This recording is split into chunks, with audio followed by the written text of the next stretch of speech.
ज्ञान म्हणजे काय? ज्ञानादेव कैवल्यम.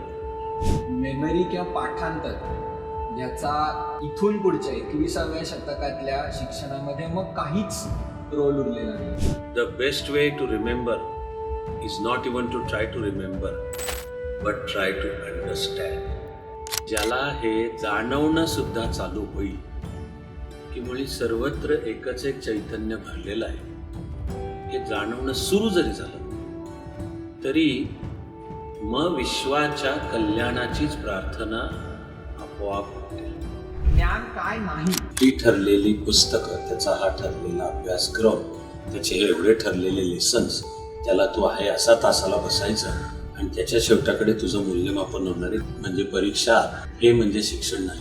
तर पहिली आणि दुसरीतल्या मुलाला आपण चांगले प्रश्न कसे विचार हे कसं शिकवायचं? एकदा तुला शिकायचं कसं हे शिकून घेतलंस की आता काही शिकायचं तर तुला हे असं आलं पाहिजे. माझा प्रश्न आहे की सायंटिफिक मेथड आणि इंडियन नॉलेज सिस्टीम यांचं काय नातं आहे? AI ची अल्गोरिदम्स लिहायला जे भाषेच्या वापरामागे परफेक्ट शास्त्र पाहिजे, त्याची सूत्र परत महर्षी पाणिनीच्या अष्टाध्यायीमध्ये जातात. या दोन सूत्रांमध्येच भारतीय ज्ञान आणि प्रणाली या सर्वाचा मुख्य आशय असा आपोआप येऊन जातो.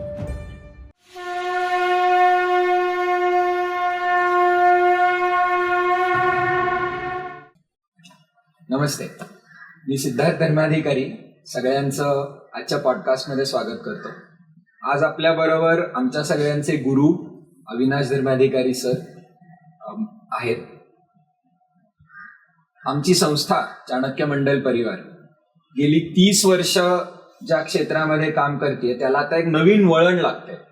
ते म्हणजे संपूर्णपणे भारतीय विचारावर आधारित असलेली एक नवीन जागतिक दर्जाची युनिव्हर्सिटी, जास्ती चांगला शब्द विद्यापीठ, आणि नुसतं विद्यापीठ नाही विश्वविद्यापीठ आता आपण स्थापन करायला निघालेलो आहोत. सरांचं स्वप्नच आहे आणि अनेक वेळेला हे वाक्य पण आलेलं आहे की आपल्याला नुसतं आपल्या देशामध्ये एकेकाळी नालंदा, तक्षशिला जगविख्यात विद्यापीठ होती ह्या स्वप्नांमध्ये नाही राहायचं, तर पुन्हा नवीन नालंदा आणि तक्षशिला उभ्या करायच्या. त्याच मार्गाने आता आम्ही कामाला पण लागलेलो आहोत. तर ह्या सगळ्या पार्श्वभूमीवर जो गाभा आहे विश्वविद्यापीठाचा, भारतीय ज्ञान प्रणाली, इंडियन नॉलेज सिस्टीम, हे नेमकं काय आहे हे स्वतः सरांनीच आपल्यापर्यंत पोचवावं अशी चर्चा झाली आणि त्याच्यातनं आजच्या पॉडकास्टचा ची आयडिया, संकल्पना निघाली.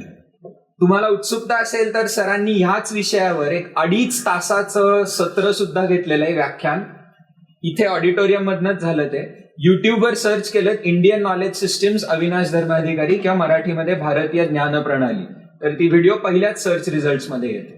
पण पॉडकास्ट स्वरूपामध्ये ते जास्ती इंटरॅक्टिव्ह होतं, जास्ती फ्री फ्लोईंग होतं, म्हणून आजचा पॉडकास्ट. तर sir, welcome to the podcast. घरातलाच आहे पण तरी पॉडकास्टची सुरुवात अशीच करायची असते.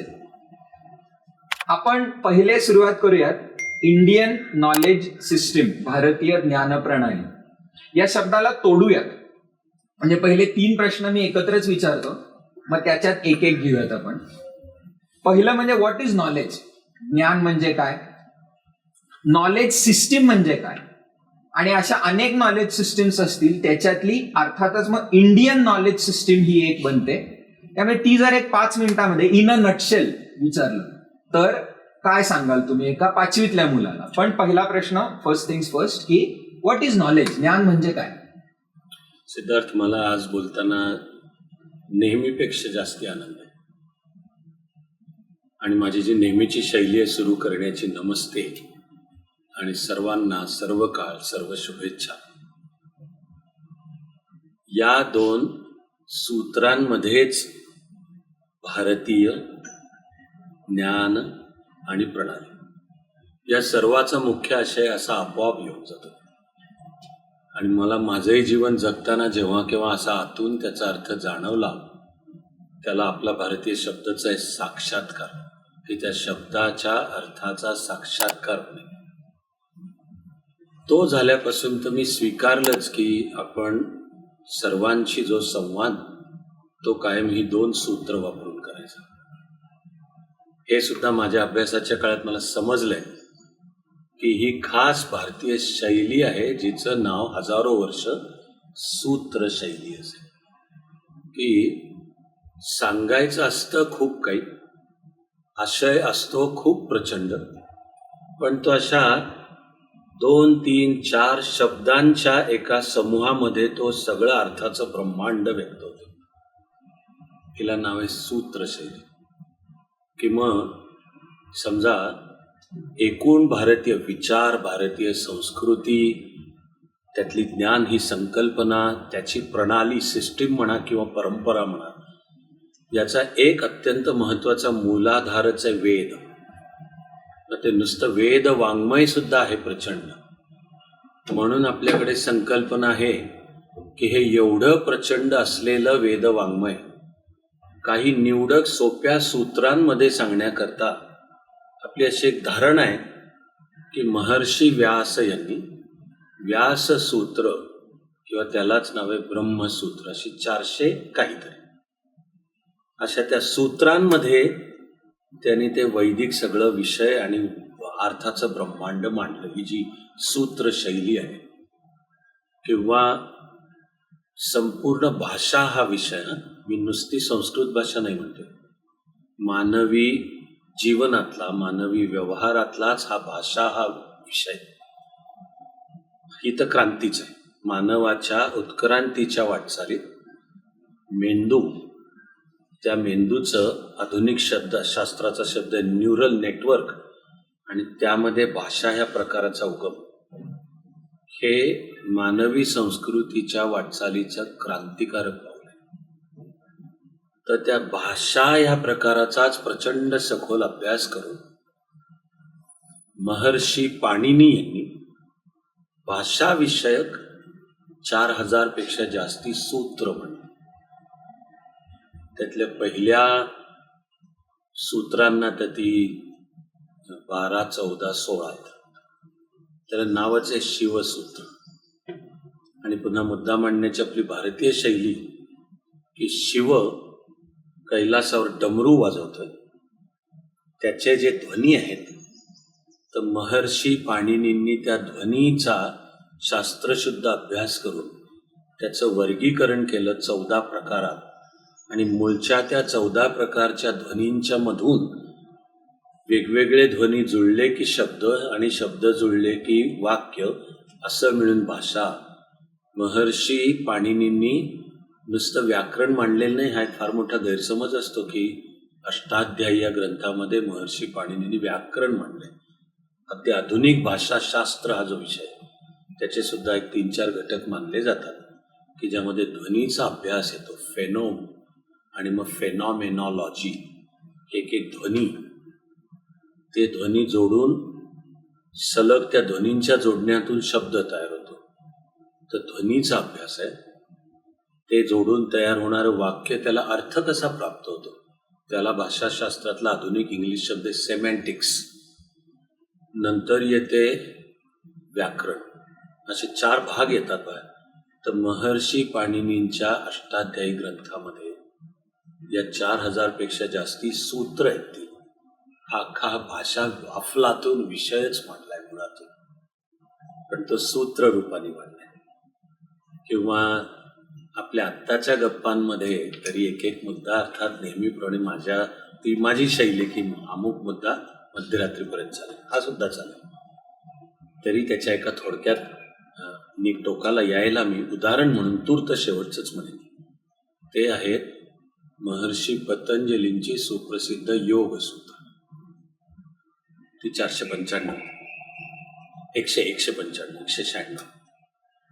आता एवढ्याशा त्या सूत्रांमध्ये महर्षी पतंजलींनी योग विषयक सगळा विचार मांडलाय. त्यातलं एक एक सूत्र कसं पण आधुनिक काळातलं संशोधन करून त्यावर PhD्या प्लुरल म्हणतो असू द्या, किंवा अनेक ग्रंथ की जो एक 500-500 पानी एकेका सूत्र असे शक्य. ते एका सूत्रामध्ये प्रचंड अर्थ असतो. हिला अभ्यासात मलाही जाणवलंय आणि अनेक जाणकारांनी म्हणलं की ही खास आपली भारतीय शैली आहे की जे सांगायचं तसं पक्केपणाने कमी शब्दात वाटायला 2, 3 किंवा 4 शब्द पण त्याच्यामध्ये सगळं अर्थाचं ब्रह्मांड येऊन जातं. मला जाणवले एकटा हा नमस्ते हा शब्द आणि ही आपली भारतीय खूण हिच्यामध्येच अर्थाचा प्रचंड ब्रह्मांड आहे. नुसत्या त्या नमस्ते शब्दाचा अर्थ आहे माझ्यातलं चैतन्य, हवं तर त्याला ईश्वर म्हणा अगर न म्हणा, पण माझ्यातलं चैतन्य तुमच्यातल्या चैतन्याला नमस्कार करीत आहे. आणि मग याही वाक्याचा आणखी मुळातला मग अर्थ बनतो सर्वांच्या मध्ये ते एकच एक चैतन्य भरलेलं आहे, पण ते तुला कळणे की ते चैतन्य काय आहे, त्या चैतन्याने जो तू नावाचा आकार धारण केलाय तो काय आहे, आणि तो कळणे आणि तो आपल्या मग जीवनात कृतीमध्ये व्यक्त करणे याला म्हणायचं ज्ञान. ही भारताची ज्ञान पाठपुरावा करण्याची पद्धती, प्रणाली, परंपरा.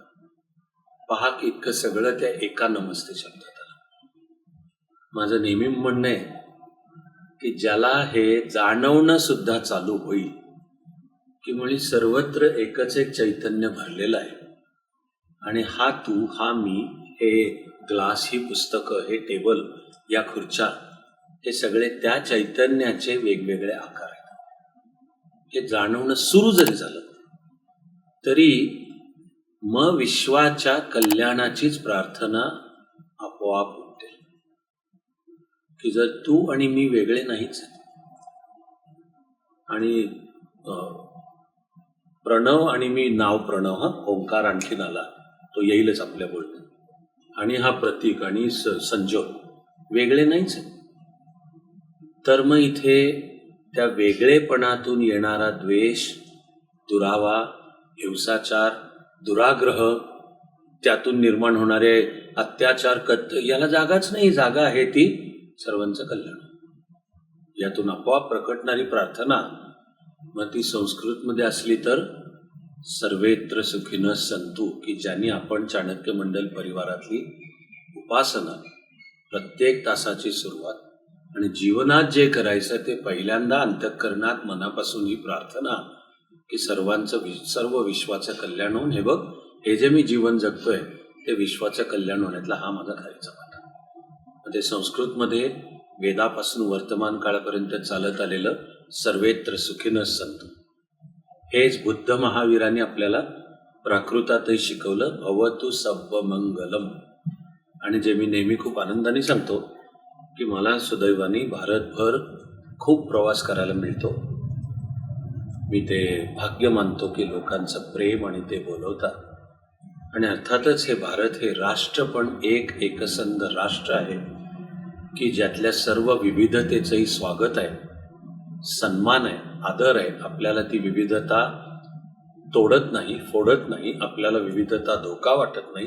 याचं पुन्हा मूळचं कारण आपल्याला हे हजारो वर्ष कळलेलं आहे की ती विविधता बाहेरची आविष्कारातली विविधता आहे. प्रकटीकरण, मॅनिफेस्टेशन शोधत खोल जाऊ तसं सापडेल की आत आहे ते सर्व एकात्मच आहे. हे भारत, हे राष्ट्र, ही भारत, ही संस्कृती. माझ्या म्हणण्याचा अर्थ आहे की सर्व भाषा आपल्याच आहेत. तमिळ, तेलुगू, कन्नड, मल्याळम पासून ते हिंदी, गुजराती, बंगाली, पंजाबी, पुश्तो, काश्मीरी सकट सगळे आपल्याच आहेत भाषा, उडिया. तर मी हे 100% खात्रीने सांगतोय की ही जी प्रार्थना आहे सर्वेत्र सुखिनः सन्तु भवतु सब्ब मंगलम, ही भारताच्या सर्व भाषांमध्ये आहे अशीच अशी. त्यातला आपला आत्ता आपण मराठीत बोलतो म्हणून मराठीतला वारसा ज्ञानोबा तुकोबांनी शिकवलेला, जो जे वांछील तो ते लाभो प्राणीजात, मसायदान मागितलेलं, ही विश्वाच्या कल्याणाची प्रार्थना आहे. तेव्हा या 2 सूत्रांमध्येच भारतीय ज्ञान आणि प्रणाली तिन्हीच आला खुलासा. आता एक वेळी सारांशाने सांगायचं तर हजारो वर्ष या भारतभूमीवर जी एक अखंड, म्हणून तिला उत्तम शब्द आहे सनातन. सनातन शब्दाचे अर्थ आहे जे एकाच वेळी प्राचीनातलं प्राचीन आहे आणि तरी त्याच वेळी ते आधुनिकातलं आधुनिक आहे. अशी एक संस्कृती इथे बहरली, नांदली. या भूमी हे त्याचं हार्डवेअर आहे, त्यावरची संस्कृती. तिच्यात विविधतेतली एकात्मता आहे. ती तिला वेदातल्या एकम सत विप्राह बहुधा वदंती, सत्य एक आहे जाणकार लोक त्याला वेगवेगळ्या नावांनी ओळखतात. हे तिथपासून ते विवेकानंदांनी शिकागोच्या सर्वधर्म परिषदेत 11 सप्टेंबर 1893 जे सांगितलं, त्यापासून ते आपण आपल्या परीने करत असलेलं छोटं काम, त्यामध्ये हेच व्यक्त होतं. त्याला म्हणायचं भारतीय. ज्ञान हा हे विश्व कळणे. मला एक तुकोबारायांचा अभंग फार मला भावतो. मला त्यातली ओळ आहे की चाले हे जग कोणाची ये सत्ते. म्हणजे विचार करणाऱ्या प्रत्येक माणसाला, अरे आम्ही जन्माला आलो, हे प्रकार काय, जगतो हा प्रकार काय, आम्ही सुखाने सुखावतो, दुःखाने दुखावतो, किंवा जीवनाचे शारीरिक, मानसिक, बौद्धिक आणि मी आत्मिक काही शब्द वापरेन, याचे टप्पे आहेत वेगवेगळे. तर याला मी जे करतो हे काय झमेल आहे, द रिडल ऑफ एक्झिस्टन्स हा प्रश्न, आणि मग त्याची शोधलेली उत्तर सगळ्याला याला मी म्हणेन ज्ञान आहे.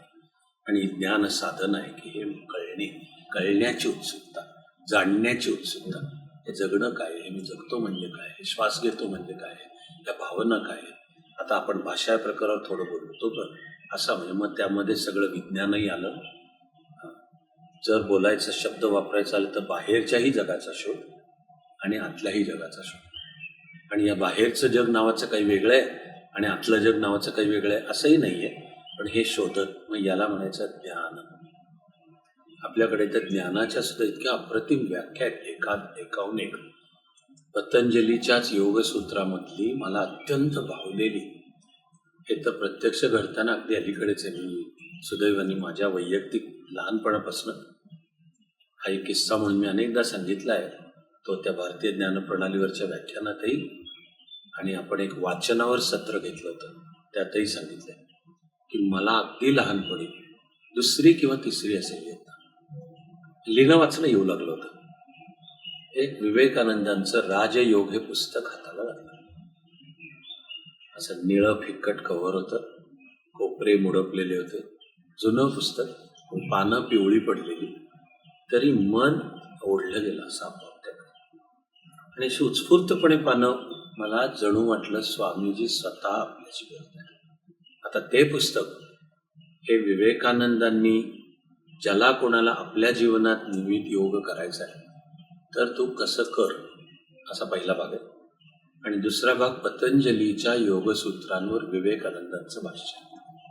मी पुन्हा म्हणेन भाग्यवान, ती संगत आपोआप लहानपणापासून लागली, अजूनही चालू आहे. तो प्रवास, तो ज्ञानाचा प्रवास अखंड चालू असतो. तुम्ही अगदी अलीकडच्या एका प्रवासात पतंजलीच्या योगसूत्रावरचं मी भाष्य वाचत होतो,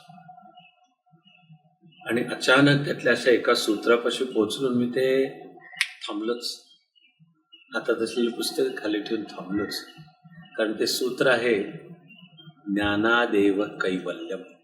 हे सूत्र ज्ञानादेव कैवल्यम म्हणजे मी काय नव्याने पतंजलीची योगसूत्र वाचत होतो असं नाही बरं का, पण हे पुन्हा मग ह्याला मी साक्षात्कारी क्षणच म्हणेन. त्याचा लख अर्थाचा तुमच्या समोर येतो. कैवल्यचा एकदम साधा सोपा अर्थ सांगायचा झाला तर मुक्ती.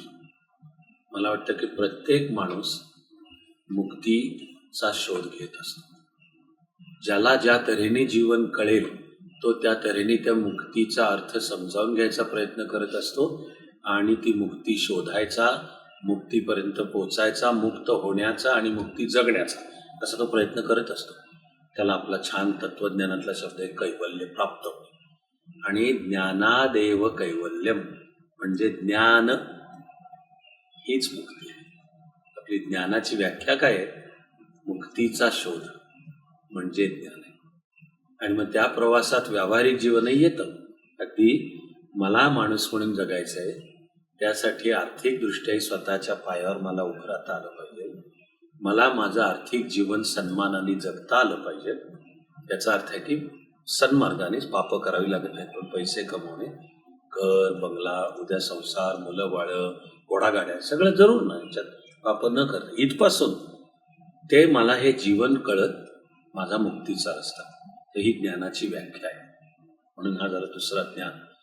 प्रणाली, पद्धती किंवा परंपरा याचा अर्थ आहे त्या ज्ञानाचा शोध घेण्याची एक व्यवस्था, एक सिस्टीम तयार होत राहते.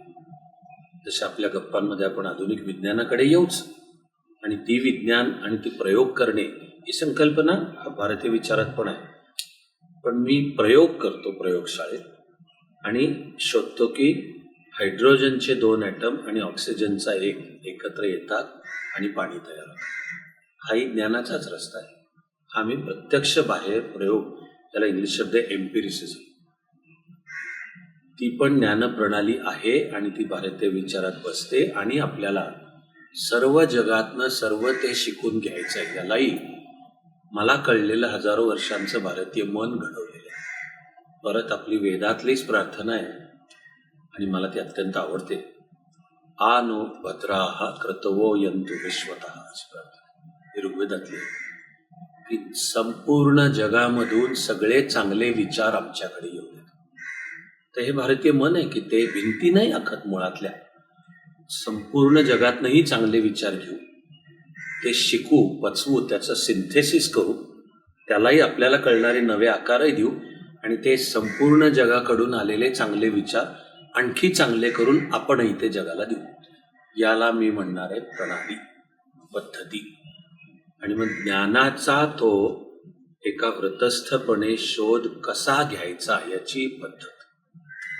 आणि मग ती पद्धत जेव्हा फॉलो होईल त्यामधून एक सिस्टीम, व्यवस्था तयार होते आणि मग त्यातून एक ज्ञान साधनेची परंपरा तयार होते. काही वेळा ना आपल्याकडे परंपरा शब्दाला एक निगेटिव्ह मानला जातो, अर्थ की परंपरा म्हणजे काहीतरी जुनं पुराण. गैरसमज आहे. केवळ जुनं आहे ते तसंच्या तसं चालू ठेवणे याला परंपरा म्हणत नाहीत. ते जे जुनं आहे त्या सगळ्याचा नीट अभ्यास केला, ते समजावून घेतलं, ते पचवलं आणि त्याच्यात आपल्या स्वतंत्र बुद्धीने नवी भर घालून संस्कृती आणखी समृद्ध केली, याला म्हणतात परंपरा. आणि परंपरा चालू ठेवणे म्हणजे ही प्रोसेस आहे. नुसतंच भूतकाळात हे असं असं होतं तर हे भूतकाळात तसं तसं होत होतं म्हणून वर्तमान आणि भविष्य ते आम्ही ते तसंच करणार, याला नाहीत म्हणत परंपरा. हा विचार भारतीय परंपरेत पण आहे, आधुनिक विज्ञानात पण आहे. आणि तसा मला आवडलेला इंग्लिश म्हणजे तो आहे अमेरिकन साहित्यिक आहे इलियट, T.S. इलियट. जाता जाता म्हणतोय की या T.S. इलियटवरच भारतीय विचाराचा प्रभाव आहे, अध्यात्म विचाराचा, वेदांत विचाराचा आहे. इलियटच्या साहित्य, त्यातलं काव्य, त्यातली सुप्रसिद्ध वेस्टलँड नावाची कविता, हे सरळ उपनिषदच आहेत. इलियट सारखा कविधर, तू W.B. येट्स सारखा कविधर, असे खूप येतील. पण इलियटचा इमर्सन, हो, Ralph Waldo Emerson, Henry David Thoreau, हे तर विवेकानंद अमेरिकेत जायच्या आधीच्या काळातले. तर इलियटचा ट्रॅडिशन अँड मॉडर्निटी या नावाचा एक अप्रतिम निबंध आहे. 7-8 प्रिंट केले तर 7-8 पण येतो. इलियटनी सुद्धा ही व्याख्या केली.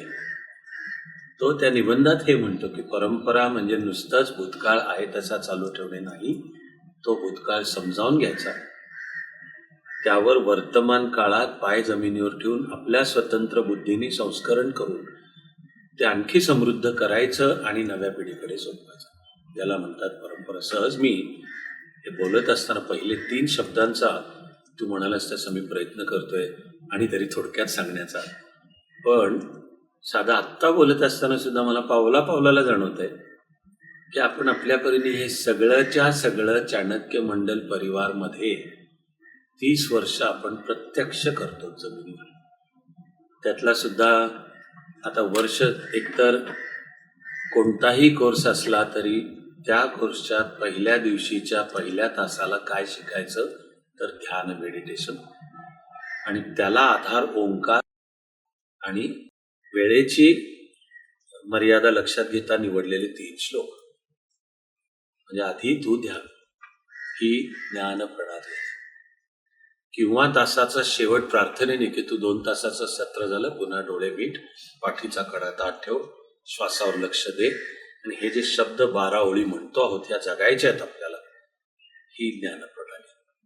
किंवा वर्ष चालू झाल्यावर जे आपण 6 भागांची अधिष्ठान मालिका घेतोय, त्या काही काळात माझ्या मनात आता आणखी 1-2 विषय, कारण ही पण अखंड चालणारी प्रक्रिया आहे. आपण चाणक्य मंडल परिवारमध्ये अधिष्ठान मालिका आधी चालू केली तेव्हा 4 भाग, त्या 4चे 5 झाले, मग 6 झाले. आत्ता माझं चिंतन चालू आहे की सर्व मुलांसमोर विषय मांडताना हे आणखी 1 किंवा 2 हा ज्ञानप्रणाली हा विषय हा मांडू आणि समजावून सांगू असं येतं. ती जी अधिष्ठान मालिकेचे आत्ता असलेले किंवा अधिष्ठान ठेवणे ही संकल्पना, हे जे मी माझं जीवन जगतोय आणि मी स्वतःला घडवणार आहे हे मी जाणीवपूर्वक करणार आहे, याला म्हणायचं अधिष्ठान. म्हणजे त्यामागच्या जाणीवेला महत्व आहे. जगत आपण प्रत्येकच असतो किंवा श्वास घेतच असतो, पण त्या मागची जी जाणीव, इंग्लिश शब्द कॉन्शियसनेस आहे, ह्यांनी त्या जगण्याला अर्थ प्राप्त होतो, ते अधिष्ठान ठेवणे. मग हे जे सगळं अंगी बाणवणे, वक्तशीरपणा, दिलेला शब्द पाळणे, एखादी जबाबदारी पत्करली किंवा आपल्यावर येऊन पडली तर ती उत्तमच करणे, हे जे सगळं करत मग पुढे संकल्प, त्या संकल्पाचे शब्द किंवा आपण अधिष्ठान त्यावेळी विद्यार्थी म्हणतो की माझा विद्यार्थी म्हणून स्वीकार करा. सगळ्याचा संबंध ज्ञानप्रणालीशी. एक तर भारतीय ज्ञानप्रणाली असं दिसून येईल की आपले जे बहुसंख्य ज्ञानाला वाहिलेले ग्रंथ आहेत त्यांची कायम सुरुवात आधी शिष्य प्रश्न विचारतो आणि मग गुरु उत्तर देणं चालू करतो. म्हणजे process of knowledge begins with a question, की मनाला प्रश्न पडावाच लागतो. म्हणजे लाडकंही उदाहरण आहे,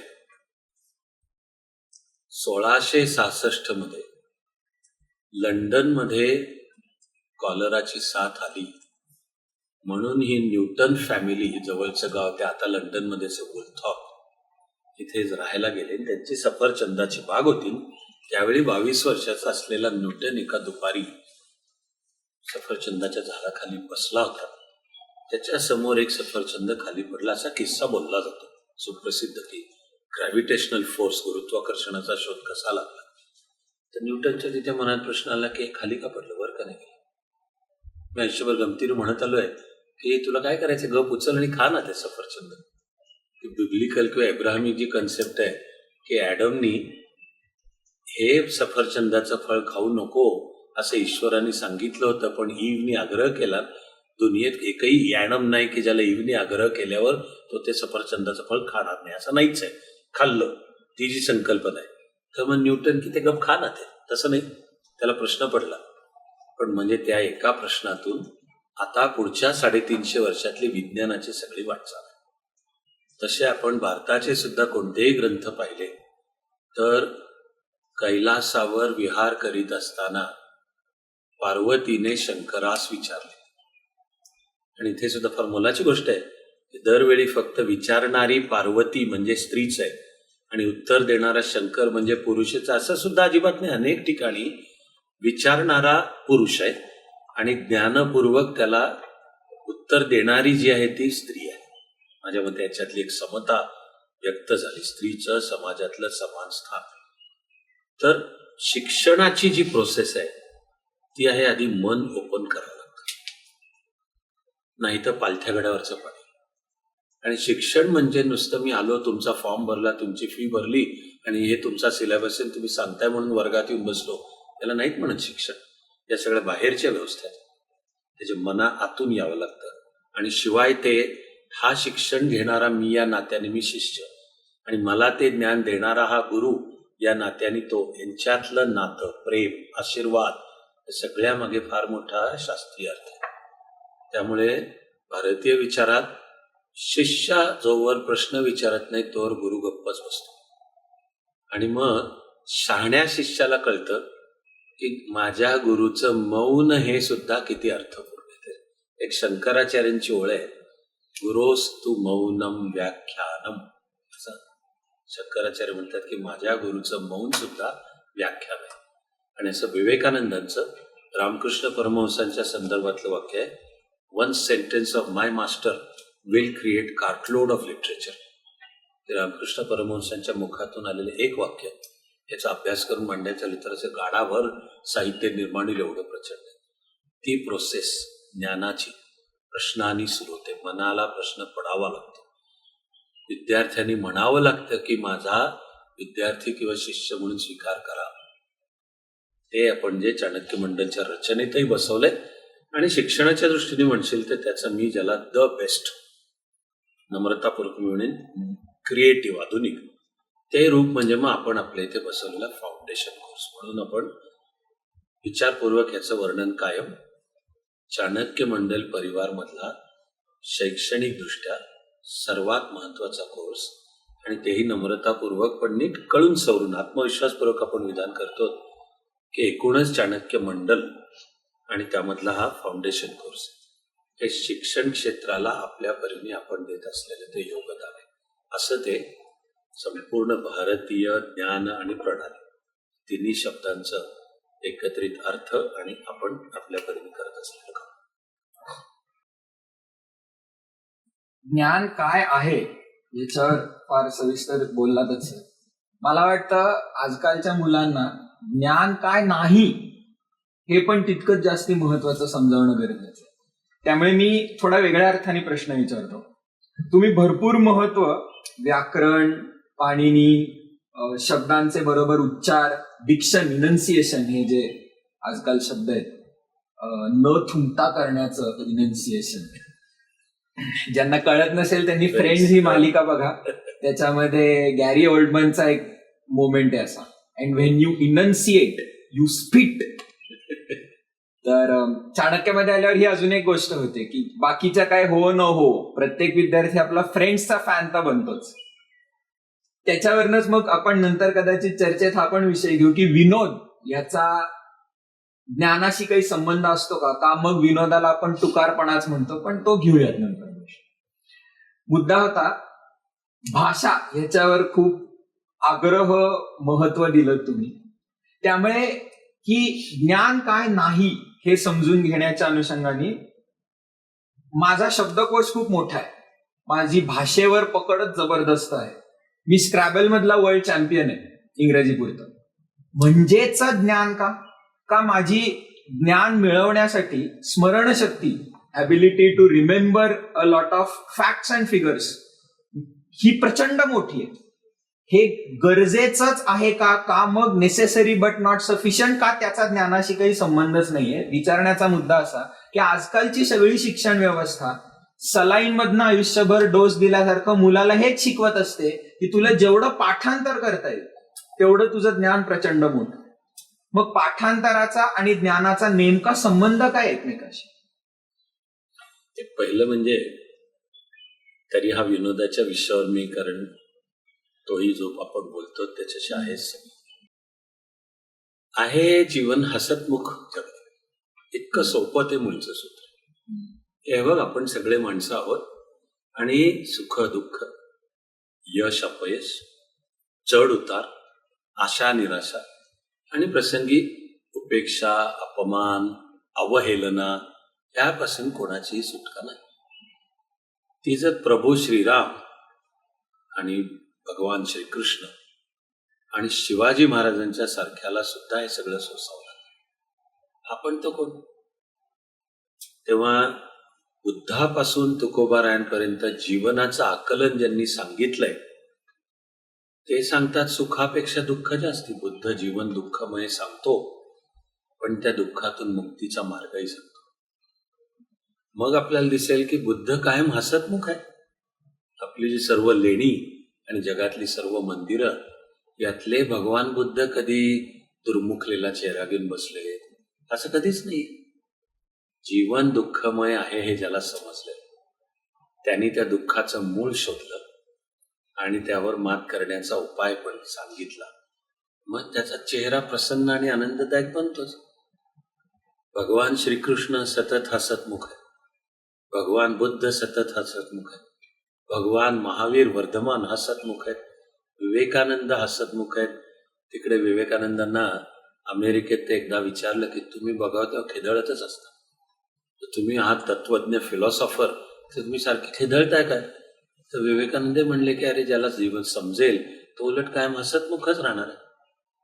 तुकोबाराय पण जे आपल्याला सांगतात सुख जवा पडे दुःख पाहता पर्वत आहे पडे, हे जीवन कळलेले तुकोबाराय. तेच तुकोबाराय आपल्याला मन करारे प्रसन्न सर्व सिद्धीचे कारण.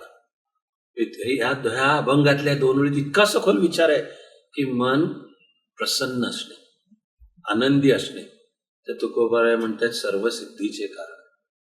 की मग सिद्धी म्हणजे त्याच्यात ज्ञान आलं, अभ्यास आला. जे जीवन आपण जगतो, डिग्री घेतो, अमुक इयत्तेमध्ये आहोत, पुढे संशोधन करतोय, पुढे नोकरी करतोय, हे सगळं त्याला एका प्रसन्न मनाने सामोरा जाणं, असं त्यातला हसतमुखपणाचं. मला फ्रेंड्स कायम आवडण्याचं, मी तर कायम ते रेकमेंडही करतो की हसता येत नाही असं जीवनातलं एकही इश्यू किंवा क्षण नाहीच आहे. की ability to laugh at it, ability to smile at it, असंच. त्यामुळे त्या ज्ञानसाधनेला सुद्धा एरंडेल पिऊन नाही सामोरं जायचं.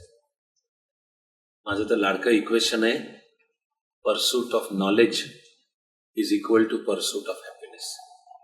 की ती ज्ञान साधना हीच आनंद साधना आहे, अशी जगली. आता तुझ्या मुद्द्यात जो एक आणि प्रत्यक्ष ह्याच्यावर तुम्ही जाण्याच्या आधी आपल्या इथेच याचं एक छान उदाहरण तुम्ही आठवत असेल तर 31 डिसेंबर 2014 ला पॉडकास्ट ज्या वास्तूतनं होतोय त्याचं लोकार्पण झालं. आपण त्याच्यासाठी दलाई लामांना बोलावलेलं होतं आणि सर सांगतायत त्यावरनं मलाच आठवलं की आम्ही त्यांच्या Z+ सिक्युरिटी बरोबर आपले काही कार्यकर्ते इथे बाहेर त्यांची गाडी लागली आणि लिफ्टमधनं वर येत होतो. तर त्या कार्यक्रमाच्या निमित्ताने आम्ही सगळ्यांनी फेटे बांधायचं ठरवलं होतं. तर मला अजूनही आठवतं की दलाई लामांना त्या फेट्याच्या पुढे जो तुरा येतो तो एवढा फॅसिनेटिंग वाटला होता, म्हणजे काहीतरी भन्नाटच प्रकार आहे तो. आणि इथे समोर लिफ्टमधनं वर येताना आपला एक कार्यकर्ता दलाई लामांच्या पुढे उभा होता. त्यांच्या उजवीकडे डावीकडे 2 Z+ सिक्युरिटीचे कमांडोज. तर ते 2 मजले लिफ्ट वर येताना काय किडेच करत होते की त्या आपला तुरा असा हे करायचा आणि आपल्या कार्यकर्त्यांनी मागे बघितलं की ते दुसरीकडे बघितलं. मी काही केलंच नाही म्हणून. आणि मला थक्क झालं होतं ते बघता, तुम्ही दलाई लामा ते काय बालिशपणा करताय. पण आश्चर्य म्हणजे मग ते स्टेजवर येऊन जेव्हा त्यांनी बौद्ध विचार टिबेटन सांगितले त्याच्यातनंच उत्तर आलं की दलाई लामांच्या सारख्या माणसाला आयुष्यात काय वेदना कमी आहेत का. म्हणजे पार वयाच्या 20मध्ये घरातनं जे बाहेर फेकलं गेलं, आता तरी दृष्टिक्षेपात कुठे लगेच दिसत पण नाहीये की जाता येईल त्यांना त्यांच्या पोताला पॅलेसमध्ये परत, तरी ते पण सतत हसतमुख आणि असे उद्योग करत राहणारे. त्यांच्याबरोबर आपलाच विद्यार्थी तेव्हा लिएझॉन होता त्यांचा, त्यांनी पण सांगितलेलं की ते सतत असंच करत असतात, खोड्या काढत असतात आसपासच्या सगळ्यांचे.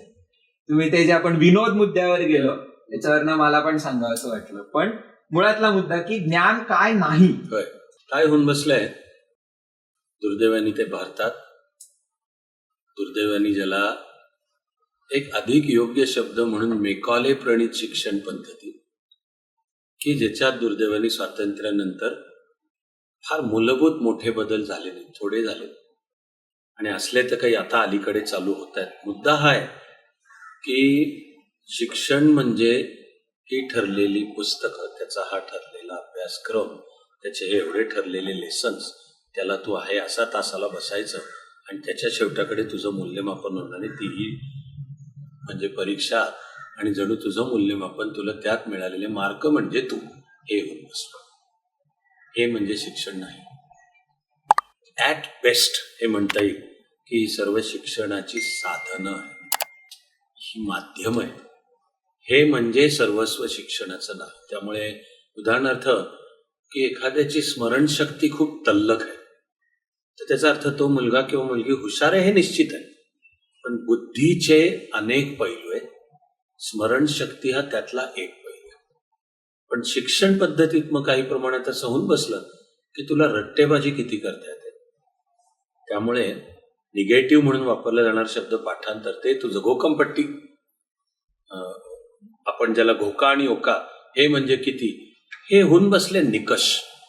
त्यामध्ये सुद्धा एक भारतीय ज्ञानप्रणालीच्या संदर्भातला फार मोठा गैरसमज आहे. मी या निमित्ताने सहज त्यावर अगदी थोडक्यात सांगतो. हजारो वर्ष भारतामध्ये वेद हे जे ज्ञानाचं एक मूळचं साधन आहे, मी एकमेव म्हणत नाही पण एक आहे, मूळचं आहे, महत्वाचं आहे, ते जतन केले गेले गुरु शिष्य परंपरेद्वारा. आणि त्यामध्ये गुरु शिष्याला त्या मंत्रांचं शास्त्रशुद्ध उच्चारण कसं करायचं ते सांगतोय आणि मग वेदाचं पठण करण्याच्या 8 अत्यंत शास्त्रशुद्ध पद्धती आहेत. त्याचा आजही अभ्यास चालू आहे. पण आपल्याकडे उथळ पद्धतीने सांगितलं काय जातं की अर्थ न कळता अशा प्रकारे केवळ पाठांतरावर भर देणारी आपली प्रणाली. हे विधान साफ करणे. एकतर हे नुसते घोकंपट्टी नाहीये. दुसरं एक अशास्त्रीय हे पण बोललं जातं की म्हणे भारताला लेखनाची कला नव्हती, लिपी, म्हणून वेद जे जतन केले गेले ते जणू फक्त पाठांतराद्वारे केले. हेही चुकीचं आहे. त्या शब्दांच्या उच्चारामागे शास्त्र आहे, त्यामागे ध्वनी विचार आहे. तो आधुनिक काळातही मॉर्फॉलॉजी, फेनॉमेनॉलॉजी या सगळ्यामध्ये तो येतो की तुम्ही जे बोलताय त्याला जो अर्थ प्राप्त होतो, त्या ध्वनी, त्या शब्दाचा उच्चार तो नेमकेपणाने झाला तरच त्यातून अर्थप्रतीती होते. त्यामुळे वेदांचं पठण हे नुसती घोकंपट्टी नाही, त्याचा का असावा लागतो शास्त्रशुद्ध उच्चार, आणि इनफॅक्ट आपल्याकडे त्याचा आपण थक्क व्हावं, भारावून जावं आणि आता प्रेरणा मिळावी इतका सखोल आहे अभ्यास त्याचा, की स्वरांचा उच्चार, त्याचं वर्गीकरण आहे. त्याला उदात्त, अनुदात्त आणि स्वरित अशी 3 नावं आहेत. आणि त्या मंत्रांचा तो शास्त्रशुद्ध उच्चार तसाच परफेक्ट झाला, तो परफेक्टच झाला पाहिजे, तरच त्यातनं अर्थ निष्पत्ती होते. या सर्व आकलनातून ती प्रणाली आहे. ती म्हणजे घोकंपट्टी नाही, आणि घोकंपट्टी म्हणजे ती प्रणाली नाही. विषय कळणे, तर विषय कळण्याला महत्व आहेच. आपण आता जी चर्चा की भारतात, जगात सुद्धा, पण भारतात जास्ती दुर्दैवाने आधुनिक काळात हे जे घोकंपट्टीवर, मी एकदम एक वेगळा आधुनिक संदर्भ देतो. तिकडे अमेरिकेचं एक न्यूज चॅनल आहे CNN. त्यावर मूळचा भारतीय असलेला एक पत्रकार, तिकडचा प्रसिद्ध पत्रकार आहे फरीद झकेरिया. फरीद झकेरिया मूळचा भारतातला, महाराष्ट्रातला. फरीद झकेरियाचे वडील डॉक्टर रफिक झकेरिया, त्यांची माझी चांगला परिचय होता, मी त्यांना जवळनं पाहिलंय. तर तिकडे एके वेळी फरीद झकेरियाला कोणीतरी की तू भारतातनं आलायस, तिकडचं शिक्षण आणि इकडचं शिक्षण यात तुला काय मुख्य फरक पडतो? त्यांनी फार छान सांगितलं होतं एक ओळ, मला आजपर्यंत लक्षात आहे. तो म्हणाला, भारतातल्या शिक्षण पद्धतीने मला हार्डवर्क पण घोकंपट्टी शिकवली. अमेरिकेतल्या शिक्षण पद्धतीने मला स्मार्ट वर्क आणि स्वतंत्र विचार करायला शिकवलं. आणि मग आपल्याला हवंय ते हे दोन्हीचं सिंथेसिस हवंय. तेव्हा ज्ञानप्रणाली म्हणताना ते वेद म्हणजे नुसती घोकंपट्टी नाही, त्याच्या उच्चारामागे शास्त्र आहे, त्यामागे ध्वनी विचार आहे, या सगळ्या सकट. पण अभ्यास आणि शिकण्याची प्रोसेस म्हणजे नुसती घोकंपट्टी नाही. हे जे मी मगाशी H2O, तर नुसतं ते पाठांतर केलं असतं तुला कळलं का पाण्यामागची प्रोसेस? का तुला मग हा हायड्रोजनचा ॲटम म्हणजे काय असतो, तो ॲटम म्हणजे काय असतो, त्याचं न्यूक्लियस म्हणजे काय, त्यात प्रोटॉन म्हणजे काय, त्याला भोवती वेढलेलं असतं न्यूट्रॉननी म्हणजे काय, मग इलेक्ट्रॉनची कक्षा असते म्हणजे काय, आणि हायड्रोजनचे 2 आणि ऑक्सिजनचा 1 काय एकत्र येतात म्हणजे मग त्याच्या ऑर्बिट म्हणजे काय, आणि त्या ऑर्बिटचा एक फॉर्म्युला आहे, कोणत्या ऑर्बिटमध्ये किती इलेक्ट्रॉन असणार, तो तसाच का आहे, आणि मग हायड्रोजनचे 2 आणि ऑक्सिजनचा 1 काय एकत्र, याला मग म्हणायचं कळणे म्हणजे ज्ञान, नुसतं पाठांतर नाही. मग H2O हे पाठांतर झालं, पण मला त्या मागची वैज्ञानिक प्रक्रिया कळली, मग याला म्हणायचं ज्ञान. पण ह्याचा असा अर्थ होईल का की मेमरी किंवा पाठांतर ह्याचा इथून पुढच्या 21व्या शतकातल्या शिक्षणामध्ये मग काहीच रोल उरलेला नाही? म्हणजे ज्या माणसाची नॅचरली मेमरी अतिशय वीक आहे, इंग्लिशमध्ये म्हणतात he has the memory of a gold fish, मग तो ज्ञान मिळवू शकतच नाही असं म्हणू शकतो. तसं याही एका विधानात आता 2-3 आहेत, मी ऍड्रेस त्याला समोर जायचं करतो प्रयत्न. टेक्नॉलॉजीची जी प्रचंड प्रगती होते आहे ती आपल्याला सगळं ज्ञान हे असं समोर हजर करून देते.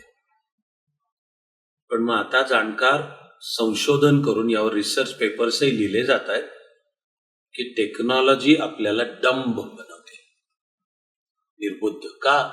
सगळी तयार उत्तर ती देतेच आहे. की समजा आता 60-70 वर्ष होऊन गेली असतील, हा कॅल्क्युलेटर आला, तर अचानक लहान मुलामुलींना बेरीज वजाबाक्या भागाकार गुणाकार करायची गरजच बंद झाली. की कुठलाही जरी काही काढला 1725 गुणिले 1835 तर त्याला गुणाकार कळला पाहिजेची गरज नाही. पंच करायचे फक्त 1725 गुणिले 18 तो खाटकन तो आकडा सांगतो. आणि आता तर टेक्नॉलॉजी एवढी प्रचंड पुढे गेली. मधल्या काळात सगळा कम्प्युटर आणि आता सगळा AI चा जमाना. पण जाणकार हे सांगता आहेत की तयार उत्तर समोर देऊ लागली टेक्नॉलॉजी, त्यांनी माणसाचं मेंदूचं डंबिंगची प्रोसेस चालू आहे. की तुम्हाला त्यावर थिंकिंग करावं लागतं. असं आता मी तर कालच वाचत होतो एक रिसर्च पेपर, ChatGPT हे आपल्या मेंदूचं न्यूरल नेटवर्क कसं दुबळं करताय. का? कारण तुम्हाला काही जरी प्रश्न पडला, कितीही गुंतागुंतीचा कुठलाही, फक्त तो ChatGPT ला म्हणा, तो आपल्याला असं काही सेकंदांमध्ये समोरचं सगळं उत्तर. मला माझा एफर्ट कुठे? तेव्हा मेमरी हे जे फंक्शन आहे, माझ्या मते त्याचं महत्व कधीही कमी होणार नाही. फक्त मेमरी, स्मरणशक्ती म्हणजे सर्वस्व नाही. स्मरणशक्ती, तुझे म्हणालेस की एखाद्याची स्मरणशक्ती थोडी कमी आहे, तो वीक आहे, याचा अर्थ तो वीक आहे का? तर याचा अर्थ अजिबात नाही. मी आता मगाशी म्हटलो तसं बुद्धी हा जो एक अथांग, अद्भुत आणि चित्तथरारक प्रकार आहे, तिचे पैलू आहेत अनेक. भारतीय विचारात पण त्याचा सखोल अभ्यास मला दिसून येतो आणि आधुनिक काळामध्ये सुद्धा अनेक जाणकारांनी, सायकोलॉजीच्या तज्ज्ञांनी केलाय. इथे एवढं म्हणता येईल की मेमरी हे जे फंक्शन आहे हे बुद्धीच्या अनेकातलं एक पैलू आहे. ओके. दुसरं म्हणजे एवढा तर न्यूरोसायन्सचा स्वाध्याय मीही केलाय आणि हे सहज जाता जाता म्हणून ठेवतोय की स्वाध्याय हा भारतीय ज्ञान प्रणालीचा अविभाज्य घटक आहे. की तुला सगळं चमच्यानी भरवलं जाणार नाही, अभ्यासच कसा करायचा हे शिकून घे आणि मग समोर येणाऱ्या कोणत्याही विषयाचा अभ्यास तुझे तू कर, याला म्हणायचं स्वाध्याय. ही भारतीय ज्ञान प्रणालीची खूप मोलाची सूत्र आहेत ही. ते कळणे, इकडे आधुनिक शिक्षण पद्धतीची पण वाटचाल व्हायला लागेल की ते तुला ते कळलं पाहिजे. हे मग त्याचं की मेमरी फंक्शन, तर न्यूरोसायन्सनी हे दाखवून दिलेलं आहे की जर मेंदूला काही डॅमेज नसेल काही झालेलं, तर सर्व माणसं बुद्धिमान आहेतच. फक्त आपण सांगतो की प्रत्येकाची बुद्धी वेगवेगळ्या क्षेत्रात चालेल. तेव्हा तू आता म्हणतोयस त्या मुद्द्याच्या संदर्भात नेमकेपणाने उत्तर बोलायचं तर स्मरणशक्तीमध्ये सुद्धा कोणी कमी कच्चा दुबळा नसतो. त्याचा अर्थ फार तर एवढा मानता येईल की आत्ता त्यांनी त्याच्या त्या मेंदूच्या क्षमतेचा वापर चालू केलेला नाही. त्यांनी त्याच्या मेंदूच्या क्षमतेचा वापर त्याला कळलेला नाही. आणि मग इतिहासामध्ये वर्तमान काळात असे अनेक चित्तथरारक उदाहरण आहेत की जो लहान आणि वाढत्यामध्ये एक अत्यंत डंब, मागासलेला, निर्बुद्ध मुलगा मुलगी वाटला होता, त्याच्या जीवनामध्ये तो कुठल्या कुठे असामान्य बुद्धीचा एडिसन हा शास्त्रज्ञ असा आहे. स्वतः आईन्स्टाईन शाळा आणि कॉलेजमध्ये कमी बुद्धीचा मानला गेला होता. अशी चिकार उदाहरण. तेव्हा मेंदूची आहेच क्षमता, स्मरणशक्ती सकट. जर आपण एखाद्याबद्दल म्हणत असलो की याची स्मरणशक्ती आता कच्ची आहे, तर त्याचा एवढाच अर्थ आहे की त्याच्या मेंदूच्या क्षमतेचा तो आत्ता वापर नाही करतो. ती त्याला कळणे आणि त्यांनी त्याचा वापर करायला शिकणे, याला म्हणायचं ज्ञान.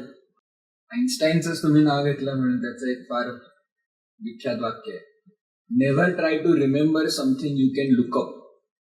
जे रिफर करू शकतो आपण ते लक्षात ठेवायला जाऊ नका.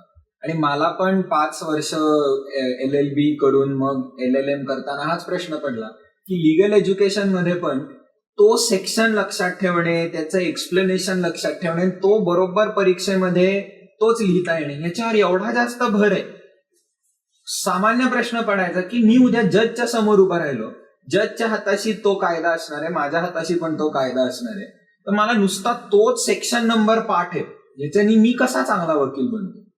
मला उलट तो सेक्शन कुठल्या क्लायंटला अप्लाय करू हे कळलं तर जास्ती महत्वाचं आहे. त्या संदर्भाने आईन्स्टाईनचा वाक्य एक सहज मी म्हणतोय की मग मला माझ्या मनात तयार झालं आणि ते मी वर्षानुवर्ष सांगत आलो. Best way to remember is not even to try to remember. फक्त हे पूर्वार्ध आहे की स्मरणशक्ती आणि एखाद्या गोष्टी लक्षात ठेवायच्या आहेत.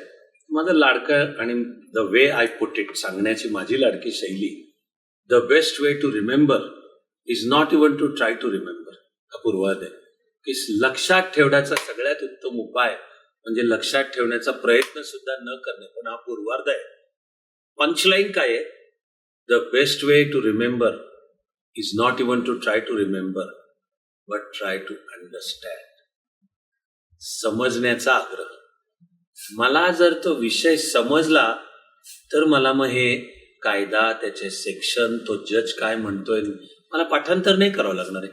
मला विषय समजल्यामुळे समजा सुप्रीम कोर्ट म्हणायला लागलं की राज्यघटनेच्या आर्टिकल 141 किंवा 142 खाली आम्ही सरकारला हा आदेश देतो आहोत, तर मला राज्यघटनेचा अभ्यास करताना सगळी कलम पाठच केली पाहिजेत अशी नाही. तो आपल्या असं मला त्याने ते सांगितल्या क्षणी कळतंच की कलम 141 आणि 142 मध्ये राज्यघटनेने न्यायव्यवस्थेला असे दिलेले अधिकार आहेत की घटनात्मक यंत्रणेमध्ये कुठे काही मुद्दा जर सुस्पष्ट नसेल आणि देशाची गरज असेल तर ते आदेश देण्याचे अधिकार न्याय, मग याला म्हणायचं best way to remember is not even to try to remember but try to understand. समजण्याचा आग्रह तो आपण चाणक्य मंडलमध्ये सुद्धा आपल्या जे काही छोटं काम आपल्याच्याने जमतंय त्याचा आपण बनवलाय मूलाधार. आणि मग तो फाउंडेशन असो किंवा पुढे प्रिपरेटरी कोर्स असो, अगदी UPSC MPSCचा अभ्यास सुद्धा की कोणाही दुसऱ्याबद्दल जरा सुद्धा काही कमी न लेखता आणि स्वतःलाही शाणं न समजता. पण मी मुद्दा असा होता की वेगवेगळ्या स्पर्धा परीक्षा, त्यातल्या सिव्हिल सर्व्हिसच्या परीक्षा आणि त्या द्यायच्यात आणि हे बघ आम्हाला ते मार्क मिळवून क्लिअर करायचे. मला प्रिलिम मेन्स इंटरव्ह्यू मला मार्क मिळवायचे. दुर्दैवाने कमी अधिक प्रमाणात बहुसंख्य ठिकाणी शिकवला जाणारा अप्रोच काय आहे, तुला परीक्षा क्लिअर करायची, त्यासाठी तुला मार्क मिळवायचे, त्यासाठी हे पाठांतर करायचं, ही गाईड घे, ही वाच, त्याचं हे पाठ कर, परीक्षेमध्ये जे उत्तर येईल त्याचं घरी जाऊन घोक आणि उत्तरावर तुझ्या हा अप्रोच शिकवला जातो. आपल्याला सगळं भान असून आपण चाणक्य मंडलमध्ये सांगतो की नाही. परत इथे माझं लाडकं वाक्य काय आहे, तुम्ही मार्कांचे गुलाम होता कामा नये, मार्क तुमचे गुलाम झाले पाहिजे. म्हणजे अभ्यासावरचीच पकड. तुम्ही विषय समजण्यासाठी जर अभ्यास केलेला असेल, परीक्षेमध्ये असा समोर प्रश्न आला की मला समोर उत्तर उभंच राहणार आहे माझ्यासमोर. पण आपण आग्रह धरतो की UPSC MPSC पासून जीवन नावाची स्पर्धा परीक्षा जिंकण्याच्या अनेकातलं पण एक अत्यंत मोलाचं सूत्र आहे समजण्याचा आग्रह धरणे. Insist on understanding. गुरुदेव मला हे समजलं पाहिजे. गुरुदेव माझ्या मनाला हा प्रश्न पडला, आपण कृपया त्याचं उत्तर द्या. पुन्हा आपल्याला दिसेल की भारतीय ज्ञान प्रणालीत अनेकदा ते गुरुदेव सरळ उत्तर देतच नाही. पाहतो की काही वेळा ते त्याला काहीतरी करायला सांगतात. आता आधुनिक एज्युकेशनल सायकोलॉजी किंवा एज्युकेशनल सायन्स म्हणतात लर्निंग बाय डुईंग. माझं म्हणणं आहे की लर्निंग बाय डुईंग, कृतीतून शिकणे, हा पण भारतीय ज्ञान प्रणालीचा हजारो वर्षांचा हिस्सा आहे की गुरु त्याला असं चमच्याने नुसतं ज्ञान पाजवत नाही. एखादा प्रश्न विचारल्यावर गुरु त्याला काहीतरी सांगतो. खरंच मी सांगतो, मला इतक्या गोष्टी मनात भरून येत आहेत ना. ऋषी कणाद यांना त्यांचा शिष्य विचारतो की मला या विश्वाचं सगळं रहस्य आणि सगळं विश्व मूळच्या कोणत्या घटकातून, म्हणजे बिल्डिंग ब्लॉक. ओके, आता लक्षात घ्या की कणाद व्याख्यान देऊ शकतो ना शिष्याला, तसं नाही. कणाद ऋषी त्या शिष्याला म्हणतात ती समोरची विटाची भट्टी दिसते का, तर जरा तिथे जा आणि एक वीट घेऊन ये. आता तो शिष्य तो उठतो, तो जाऊन घेऊन येतो वीट.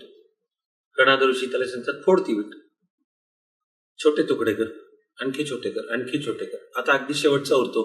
मग कणाद ऋषी म्हणतात आता तो खलबत्त्यात घाल आणि कूट अगदी बारीक कर. आणि मग सांगतात की त्याचा असा एक लालसर छोटासा कण असा बोटाच्या टोकावर उचलून धरलेला. एवढं सगळं झाल्यावर मग ते कणाद ऋषी सांगतात की आता हा जो कण आहे ना, हा आणखी 1000 वेळा तू लहान लहान लहान करत जा, तिथे तू विश्वाच्या मूल कणापाशी पोचशील. म्हणून ऋषीलाही नावे कणाद. आता ते व्याख्यान कुठे त्यांनी दिलं.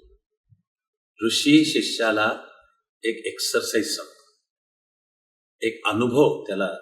ऋषी makes the disciple go through an experience. एक अनुभवातनं जाय. हा ज्ञानप्रणालीचा ते तुला नुसतं तयार उत्तर तुला चमच्याने नाही, ते आतून यावं लागतं. तुझ्या उत्तर तुला कळावं लागतं. कितीतरी असे आरुणी ऋषी मुद्दाम आपल्या मुलाला श्वेतकेतू दुसऱ्या गुरुकडे शिकायला पाठवतात. आणि मग वेदांचं अध्ययन पाठांतर म्हणजे शिक्षण अशी होते ना माणसाच्या. असा तो सगळा मी खूप हुशार आहे, माझं कसं वेदांचं सगळं पठण झालेलं आहे, म्हणजे एक प्रकारचा गर्व आलेला. तर गर्व अहंकार हे सुद्धा लक्षण आहे की नाही, तुझा ज्ञानाचा प्रवास अजून चालू झालेला नाही. तर तो शेतोकेतू आलेला आहे. अरुणीला कळतंय की या इंग्लिश शब्द टू फुल ऑफ हिमसेल्फ. मग ते सहज विचारतात की काय काय शिकलास, तुला काय कळलं, अशी म्हणून ती उपनिषदातली अप्रतिम गोष्ट आहे. आणि तो श्वेतकेतूला वाटतं की हे जे डोळ्याला आधी दिसतंय हे विश्व म्हणजे अंतिम सत्य. तर अरुणी हसतात, ठीक आहे की तुझं चालू दे. मुलगा आणि शिष्य म्हणून त्याला लक्षात येतं की ऋषी अरुणी आपले वडील म्हणतायत, काहीतरी अर्थ आहे त्याच्यात. आता याला उपनिषदात वापरलेले फार छान शब्द आहेत, तिथले नुसत्या एकेका शब्दाच्या निरूपणावर नेहमीप्रमाणे मध्यरात्र एवढं आपण करणार नाही. पण तो अरुणी ऋषी श्वेतकेतू की अन्नम ब्रह्म, मटेरियल विश्व. पुढे त्याला कळतं नाही, त्या मागे काही एक चेतना आहे, एनर्जी, ऊर्जा आहे. मग प्राणम ब्रह्म, मग मनोमय कोश, मग विज्ञानमय कोश आणि मग आनंदमय कोश. म्हणजे हे जे अस्तित्वाचे 5 कोश ही संकल्पना. आणि मग त्या 5ही कोशांचा विकास म्हणजे शिक्षण, हे पुन्हा भारतीय ज्ञान प्रणालीचं. असं करत मग त्या उपनिषदात अखेर गुरु शिष्याला सांगतात की असं करत तुझ्या अंतिम सत्यापर्यंत पोचेल. तर हे श्वेतकेतू तत्त्वम असी, तत् म्हणजे ते अंतिम सत्य, ते तुझेच. पण लक्षात घ्या की हे नुसतं ऋषींनी दिलेलं व्याख्यान नाही, तो विद्यार्थ्याला त्या अनुभवातून जायला लावतो. कारण मी काहीतरी नुसत्या शब्दातून सांगतोय आणि कळण्याची प्रोसेस होत नसते, ती करायला मी अनुभवातून शिकतोय, हा सुद्धा येतो. तर स्मरणशक्ती, मेमरी एक फंक्शन आहे, एकमेव नाही. आणि बाय डेफिनिशन त्यामध्ये कोणीच दुखणं नाही. एकच आहे की जर काहीही कारणामुळे मेंदूला काहीतरी इजा झाली असे असले, मग माझं काय म्हणणं आहे की उलट आपल्याला अशा सर्वांची अधिक बुद्धांनी शिकवलेली प्रेम आणि करुणा, लव्ह अँड कम्पॅशन नि वागता आलं पाहिजे. पण आपण सगळे ज्यांच्या मेंदूला इजा, याचा अर्थ आहे तो बुद्धिमान आहेच, पण अरे तुला तुझी कळावी लागते. पुन्हा तुकोबारायांचाच अभंग, तुझे आहे तुझं पाशी तरी तू जागा चुकलाशी. हे जे तुझे आहे तुझं पाशी कळणे म्हणजे भारतीय ज्ञान. तुम्ही मगाशी एक वाक्य फार छान बोललात, process of knowledge begins with a question. आपण त्यांच्या समान व्हावेमध्ये विवेकानंदांचं तुमचं व्याख्यान, त्याच्यामध्ये याचं उदाहरण पण येतं की विवेकानंदांना पण सतत पिडत असलेला प्रश्न होता की तुम्ही देव पाहिलाय का. आणि जो भेटतोय त्याला विवेकानंद विचारतायत की तुम्ही देव पाहिलाय का. तो असा कॉन्फ्रंटेशनल चॅलेंज प्रकारचा, आजच्या भाषेमध्ये उद्धट म्हणलं जाईल विवेकानंदांना, असं विचारायचे. आणि मग ते हे स्टीव्ह प्रोफेसर यांनी रामकृष्ण परमहंसांना जाऊन भेट म्हणलं. ते आपण आजच्या तारखेला येऊया की तुम्ही इतका वेळ बोलण्यात सारांश सांगायचा झाला तर भारतीय ज्ञान प्रणालीने बरोबर प्रश्न विचारता येणं ह्या कौशल्याला फार महत्व दिलं होतं. दुर्दैवानी मॅकॉले आणि इंग्रज राज्य पद्धतीने ते मारलं आणि रट्टेबाजी, रोट लर्निंग, पाठांतर ह्याच्यावर आधारित असलेली शिक्षण व्यवस्था आणली. कारण की त्यांना अर्थात विचारी मनं नको होती. कारण त्याच विचारी मनांनी जर तुमच्याच राज्याला प्रश्न विचारायला लागले तर काय करा. दुर्दैवानी गेल्या 70 वर्षांमध्ये आपण ती फार बदललेली नाही. पण इथून पुढचं जग, त्याच्यामध्ये जे टेक्नॉलॉजी, तंत्रज्ञानातले बदल होत आहेत, विशेषतः तुम्ही बोललात म्हणून आर्टिफिशियल इंटेलिजन्स आणि चॅट जीपीटी, की जो तुम्हाला तयार सगळी उत्तरं देतोय. त्याचा धोका हा आहे की सगळं तयार मिळतंय, त्यामुळे आपली विचाराची क्षमता कमी होतीये. पण काय विचारायचं त्याला, एआयला, हे तरी आपल्याला कळावं लागतं. म्हणजे सगळे घड्याळाचे काटे पूर्ण चक्र फिरवून पुन्हा आपण सुरुवातीपाशीच आलो तसं म्हणू शकतो का, की इथून पुढच्या जगात आता बुद्धिमत्तेचं सर्वात मोठं मोजमाप म्हणजे तुला किती चांगले प्रश्न विचारता येतात हे आहे का. आणि जर ते असलं तर पहिली आणि दुसरीतल्या मुलाला आपण चांगले प्रश्न कसे विचार हे कसं शिकवायचं, म्हणजे केवढा मोठा पॅडागॉगिकल चॅलेंज पण येतो.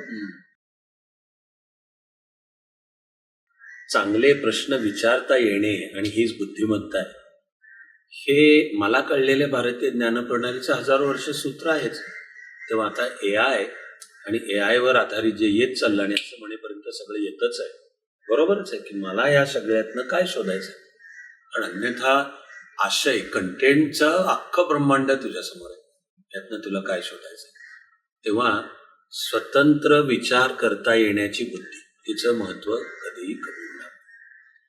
पेडॅगॉगी म्हणजे ज्ञान हस्तांतरित करण्याची प्रक्रिया. तर तिच्यावरही मग आपल्याला एका बाजूला हजारो वर्ष चालत आलेली भारतीय पेडॅगॉगी काय, त्याच वेळी विशेषतः गेल्या 300-350 वर्षात जो सगळा पाश्चिमात्य ज्ञानाचा विकास झालाय तो आहेच, त्याचा आपल्याला आदरच करायचा आहे, तो समजावून घेऊन त्याचं सिंथेसिस आणि आता ते करूनची पेडॅगॉगी. तर मला उदाहरणार्थ जे मी एक म्हणालो की पेडॅगॉगीचं एक पहिलं सूत्र येईल स्वाध्याय, की तुला ज्ञान, एक तर माहिती म्हणजे ज्ञान नाही, आणि माहिती सुद्धा तुला नुसती सगळी चमच्याने नाही दिली जाणार आहे.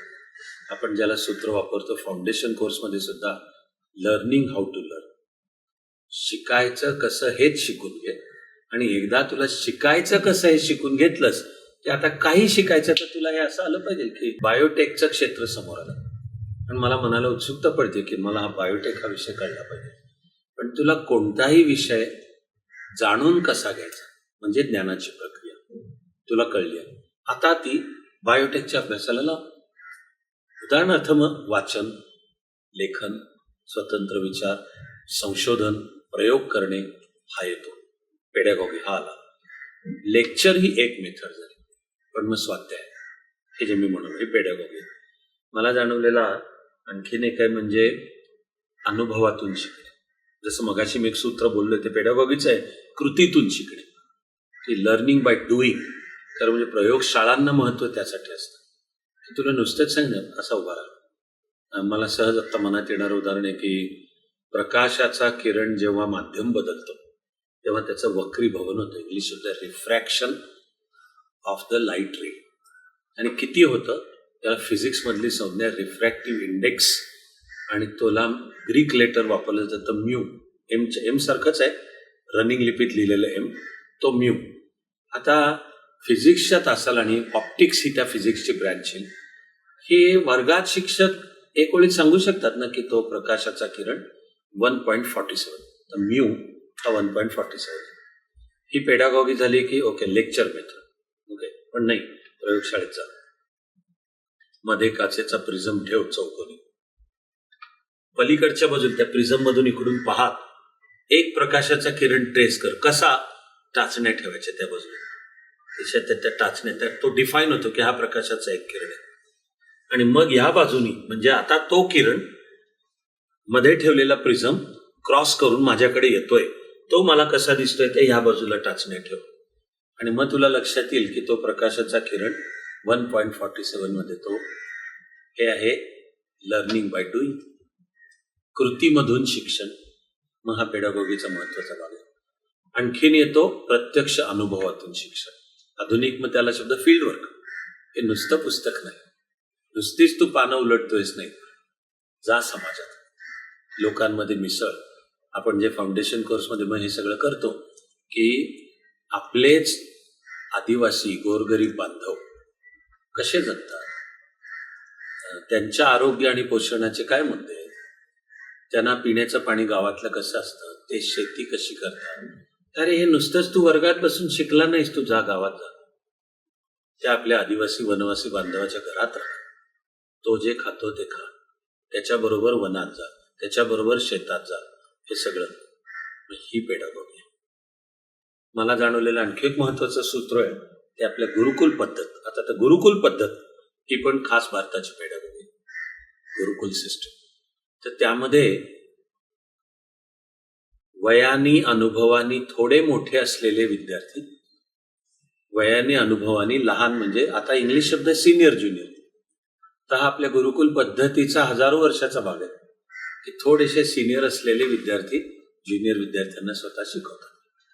मला वाटतं तो आधुनिक काळालाही लागू आहे. मग आहे जे आपण आपल्या फाउंडेशन सकटच्या कोर्सेसमध्ये करतो ते स्वतः ज्यांचं मास्टर्स झालंय, स्वतः ज्यांनी UPSC MPSC दिली आहे, आपण आखलेली रेष आहे ते स्वतः प्रिलिम क्लिअर केली म्हणजे मेन्स दिली आहे, मग त्यांना सांगतो की आता तुम्ही तास घ्या. शिवाय तास घेण्याचं कौशल्य ते येणं आवश्यकच आहे. तर मग हे सगळे हे पेडॅगॉगीचे आहेत. अंतिमतः येतं तुला स्वतंत्र विचार करता येणे, प्रश्न पडणे आणि स्वतः त्याची उत्तरं शोधता येणे, ही पेडॅगॉगी. माझं मन मला सांगत राहतं ह्या प्रश्नाच्या माझ्या प्रतिसादाचा भागही पूर्ण करताना की तुम्ही पहा की भारतीय ज्ञानाचा एक सर्वात उत्तम आविष्कार सांगायचा झाला तर ती भगवद्गीता आहे. ते निश्चित आहे आणि तो साऱ्या मानवाचा वारसा आहे. भगवद्गीतेविषयी जातपात धर्मपंथ भेद काही नाही. पण एकतर ती भगवद्गीता सुद्धा अर्जुन प्रश्न विचारतोय आणि भगवान श्रीकृष्ण त्याला उत्तर देते. अशीच आहे भगवद्गीता. म्हणजे मग ती ज्ञानाची प्रोसेस आहे. आणि तरी सगळी उत्तरं देऊन झाल्यावर भगवान श्रीकृष्ण शेवटाकडे अर्जुनाला सांगतोय की हे जे सखोलातलं सखोल ज्ञान आहे, एतज् ज्ञानम गुह्यात गुह्यतरम मया, असं की हे जे एतज् ज्ञानमिति प्रोक्तम, की तुला हे जे मी सांगितलं काय आहे, हे गूढ सखोल हे मी तुला सांगितलं. आता श्रीकृष्ण म्हणतोय एतज् ज्ञानमिति प्रोक्तम गुह्यात गुह्यतरम मया. ओके, तरी ते शब्द विमृश्य तदशेषेण, की विमर्श एक्सप्लेन करून सांगितलंय. तद ते अशेषेण म्हणजे मागं काही न ठेवता मी तुला सांगितलंय, आता यथेच्छसी तथा कुरु. की म्हणजे श्रीकृष्ण हुकूम नाही देतोय तेव्हा मी तुला हे सांगितलं ग उचल धनुष्य आणि चालव बाण, असं श्रीकृष्ण नाही सांगतोय. श्रीकृष्ण सांगतोय तेव्हा मी तुला सगळं काय ते सांगितलं, मागं शिल्लक काही न ठेवता. आणि हे गुह्यातलं गुह्य, अवघडातलं अवघड, गुढातलं गुढ, आता यथेच्छसी तथा कुरु म्हणण्याचा अर्थ आहे की आता तुझ्या स्वतंत्र बुद्धीने विचार कर आणि आता तुला जे योग्य वाटेल ते कर. हीच आहे ती ज्ञान प्रणाली, स्वतंत्र बुद्धीने विचार करायला शिकवणार. गेल्या 200-300 वर्षांमध्ये मानव जातीनी सगळा जो विकास केला, एक नाकारता नाही येत की त्यातला बहुतांश आउटवर्ड जगातला विकास याचं बीज तर वेस्टर्न सायन्समध्ये. आणि वेस्टमध्ये पण सायन्स कुठून एवढं प्रगत झालं तर त्याचा वर्ल्ड हिस्ट्रीच्या मध्ये जे रेनेसॉन्स, कॉन्स्टँटिनोपल पडलं, मग रेनेसॉन्सनी जुनी जी ग्रीक आणि रोमन संस्कृतीमध्ये ज्याच्यात जे सॉक्रेटिक डायलॉग, म्हणजे त्याच्यात पुन्हा प्रश्न विचारणं, ब्लाइंड ओबिडियन्स नाही पाहिजे, त्याच्यातनं एनलायटनमेंट, सायंटिफिक रेव्होल्युशन, इंडस्ट्रियल रेव्होल्युशन, या सगळ्या काळामध्ये वेस्टर्न जगताने तरी ज्ञान मिळवण्याची त्यांची प्रणाली, याचा गोल्ड स्टँडर्ड बनवला द सायंटिफिक मेथड. म्हणजे स्टॅटिस्टिकल डेटा गोळा करणे, एक केअरफुली डिझाईन्ड एक्सपेरिमेंट्स, आणि तुम्ही जे वाक्य सांगता same experiment performed under same condition will produce the same result. आता ह्याच्यात पण एक विवेक दिसून येतो की म्हणजे विचार तोच आहे की मी सांगतोय म्हणून विश्वास ठेव असं नाही, तर तेच एक्सपेरिमेंट तूच परत कर, तुला तोच रिझल्ट मिळेल. आणि मग आपण एक्सपेरिमेंटेशन मधनं जे सिद्ध होतं त्याला सत्य का मानतो, बिकॉज ऑफ कन्सिस्टन्सी, तोच रिझल्ट परत येतो. तर माझा प्रश्न आहे की सायंटिफिक मेथड आणि इंडियन नॉलेज सिस्टीम यांचं काय नातं आहे. सायंटिफिक मेथड हा इंडियन नॉलेज सिस्टीम मध्ये पण येतो, मग त्याचा एकच भाग आहे का दोन वेगळ्या गोष्टी. आपण भारतीय ज्ञान प्रणालीचा जेवढा सखोल अभ्यास करू तेवढं हे निश्चित दिसून येतं की त्याही मागे ही जी सायंटिफिक मेथड, आणखी त्याला दुसरा छान शब्द आहे एम्पिरिसिझम. एवढंच आहे की त्या एम्पिरिसिझम शब्दाचा अर्थ आहे की आहे ते सर्व ज्ञान काय ते इंद्रिय गम्य आहे. माणसाची 5 ज्ञानेंद्रिय, डोळे, नाक, जीभ, त्वचा आणि कान, होणारं काय ते ज्ञान येत नाही, इतका तो बॉटम लाईनचा अर्थ आहे. आधुनिक विज्ञानाची सगळी प्रगती की same experiment done in same conditions must produce the same result. तेव्हा मी सांगतो म्हणून म्यू 1.47 नाहीये, तूही प्रयोग कर आणि बघ तुला सुद्धा म्यू 1.47च दिसेल. तर भारतीय ज्ञान प्रणालीमध्ये या पद्धतीला निश्चित जागा आहे. आणि जर सखोल अभ्यास केला तर दिसेल की जे काही ज्ञानाचा विकास आपल्या संस्कृतीमध्ये झाला आणि तो केवळ कधीतरी एके प्राचीन काळीत झाला असं नाही, त्याची एक अखंड परंपरा भारताच्या इतिहासाची हजारो वर्ष, ज्या काळात महाभयानक आक्रमण आहेत, अत्याचार आहेत आणि ही संस्कृती आता टिकते का मरते अशी वेळ आली, तरी अशाही काळांमध्ये दाखवता येतो तो धागा अखंड ज्ञान साधनेचा. तेव्हा प्रयोग करणे आणि माणसाच्या ज्ञानेंद्रियांना दिसतं ते सत्य, याच्याशी भारतीय ज्ञान प्रणालीची वैर नाही, ॲलर्जी नाही. मी म्हणणार आहे की भारतीय ज्ञान प्रणाली ते सगळं आत्मसात करून आणखी खोल उतरते. आता खरंच प्राचीन भारताने जीवनाच्या सर्व क्षेत्रांमध्ये प्रचंड प्रगती केलेली निश्चित आहे. वेदापासून ते प्राचीन काळामध्ये गणित, इथं भारताचं जगाला असलेलं योगदान आहे आणि आता जग ते मान्य पण करतं. विज्ञान, भूमिती, तर ती यज्ञांच्या वेदींची रचना, यामधून भूमिती, आणि बिलकुल आता सगळे मान्य करतात की पाय वर्तुळाचा व्यासाशी असलेला संबंध 22/7 भारताला कळलेला. किंवा आपल्याला एक गैरसमज असतो की ज्योतिष, जे 6 वेदांग बोलली जातात त्यातलं एक ज्योतिष. ज्योतिष म्हणजे नुसतं काहीतरी ग्रहतारे भविष्य सांगणे नाही. राहू केतू अवकाशामधल्या ज्योती. आणि पृथ्वी गोल आहे, ती स्वतःभोवती फिरते. पृथ्वीच्या स्वतःभोवती फिरण्यामुळे दिवस रात्र होतात. चंद्र पृथ्वीभोवती फिरतो, पृथ्वी चंद्राला घेऊन सूर्याभोवती फिरते. पृथ्वीच्या सूर्याभोवतीच्या एका वर्तुळाला 1 वर्ष म्हणतात. ही सौर कालगणना आहे. आणि त्या काळामध्ये चंद्र 8 महिन्याचे 15 दिवस अंधाराकडून पूर्ण प्रकाशाकडे जातो आणि 15 दिवस प्रकाश, म्हणजे कृष्ण पक्ष आणि शुक्ल, सगळ्याचा शास्त्रशुद्ध अभ्यास आपल्याकडे. त्यामुळे त्यातून येणारी तिथी, ही संकल्पना, सगळ्याचा प्रचंड शास्त्रशुद्ध अभ्यास आहे. तो प्रयोग केल्याशिवाय नाही होणार. आणि मग तो वेदांपासून ते गणित म्हणा, धातुविद्या, मेटॅलर्जी किंवा आर्किटेक्चर, की तुम्ही आपली मंदिरं पहा. आणि प्राचीन, तिला नाव हरप्पा, मोहेंजोदरो, पुढे सिंधू संस्कृती, आताचं तिचं योग्य नाव सिंधू सरस्वती संस्कृती. तिथलं नागरीकरण, तिथले शास्त्रशुद्ध रस्ते, रुंद 90 डिग्री चौथऱ्यावर बांधलेली घरं, तिथे यज्ञवेदी पण आढळून आलेले आहेत. हे विज्ञानाच्या प्रगतीशिवाय झाले होय. तेव्हा विज्ञानाची प्रगती आहे. आपल्याला तो नुसताच भूतकाळाचा काहीतरी आंधळा अभिमान, नुसतीच काहीतरी स्वतःची पाठ थोपटून घेणं, याच्यावर आपल्याला थांबायचं नाहीये. आपल्याला ते आणि गेल्या 300-350 वर्षातले आधुनिक जागतिक ज्या प्रगतीच्या मागे मुख्यतः युरोप, आणि जिचं सांस्कृतिक नातं युरोपची प्राचीन ग्रीक आणि रोमन संस्कृती, आपल्या याचं भेद बाळगायचं कारण नाहीये. मी आपली जबाबदारी मानतो या सर्वाचं सिंथेसिस करणे, याला सुद्धा जागा आहे. आधुनिक काळात तर आता जग जास्त जास्त मान्य करू लागलेलं आहे की ज्ञान विज्ञानाच्या या प्रगतीमध्ये प्राचीन काळापासून भारताचा अत्यंत मोलाचा वाटा आहे. तेव्हा गणित धरा, डेसिमल सिस्टीम, दशमलव पद्धत, आणि पॉइंट अमुक अमुक असं सांगता येणे, तर हे वारंवार लिहिलं गेलेलं याच्यावर. अगदी अलीकडच्या काळामध्ये जो एक इतिहासकार, विथ ऑल ड्यू रिस्पेक्ट, खरं म्हणजे साधारण कलोनियल साम्राज्यवादी पद्धतीनेच तो भारताचा इतिहास मांडतो, असा विल्यम डॅलरिम्पल, त्याचं अलीकडे एक पुस्तक आलं, द गोल्डन रूल.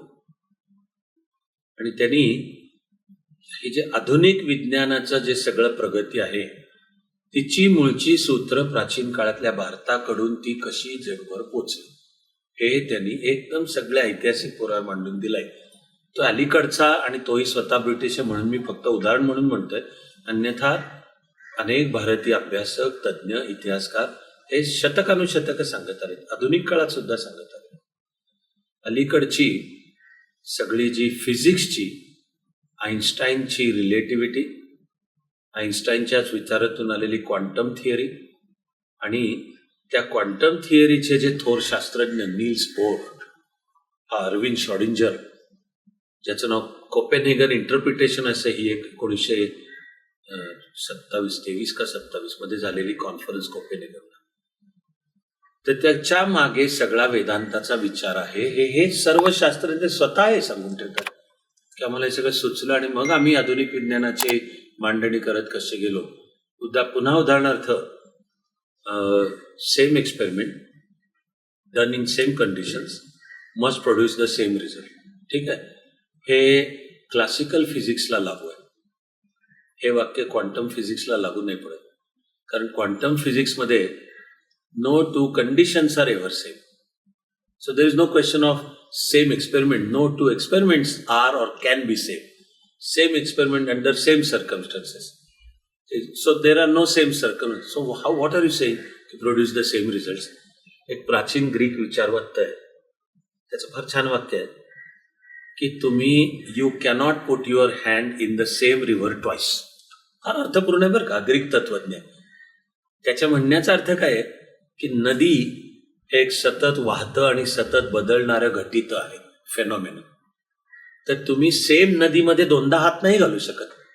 त्याच्या म्हणण्याचा अर्थ आहे की तुम्ही ही माझ्या समोरनं गंगामाई वाहते आहे जिच्या काठावर मी 2 दिवसापूर्वी होतो आणि हा मी नमस्कार करायला हात घातला, काढला आणि पुन्हा घातला. तो ग्रीक तत्वज्ञ पण सांगतोय की तुम्हाला वाटतंय ही गंगा आहे, ते वाटतंय. तुम्ही ज्या गंगेत हात घातला होता ती कधीच पुढे वाहून गेली. आता ही दुसरी गंगा आहे. मग बुद्ध सुद्धा हेच सर्व सांगतो ना की सर्व काही सतत बदलतंय, अनित्य अनित्य. तर तसं you cannot put your hand in the same river twice. यावर जो भारतीय विचारात सखोल मुरलेला आहे असा एक अलीकडचा थोर विचारवंत म्हणजे ओशो नाव त्यांचं, रजनीश. आधी आचार्य रजनीश, मग झाले भगवान रजनीश, पुढे त्यांचं नाव पडलं ओशो.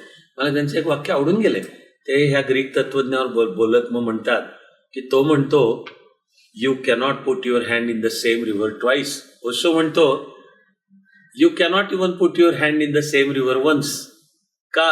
तो सांगतो ती रिव्हर इज अन इल्युजन, तो hand is an illusion, that you are putting your hand in that river is an illusion. हा सगळा आपला विचार आहे, हा वेदांत विचार आहे, हा बौद्ध विचार आहे.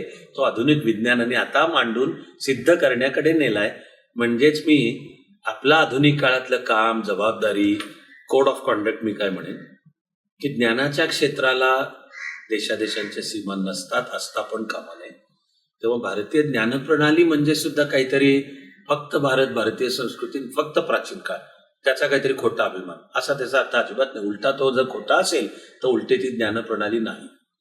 पण ती समजावून घेणे, ती म्हणजे काहीतरी टाकाऊचं आहे, तो सगळा मूर्खपणाचा आहे, ते सगळं मागासलेलं आहे, हा पण मग मूर्खपणाचा आहे. मी यालाही अंधश्रद्धाच वापरतो की म्हणजे त्यामागे मग अभ्यास पण नाहीये. आणि नाही गेल्या 350 वर्षात पाश्चिमात्य जगात जी प्रगती झाली तीच काय ती आपल्याला घ्यायला पाहिजे, हे पण एक अंधश्रद्धाच आहे. मी मानतो आपलं काम आहे सिंथेसिस. आपण ज्यावर आत्ताही गप्पा मारतोच ना, त्यातलं मी अर्थपूर्ण उदाहरण बोलतोय ते त्या भारतीय ज्ञानप्रणाली व्याख्यानाच्या शेवटाकडे बोललोय. माझा अभ्यास आणखी पुढे सरकला पण आहे. पण या एआयचा अभ्यास करताना आता जगातले सगळे जाणकार सांगतात की शास्त्रशुद्ध भाषा सर्वात आहे संस्कृत.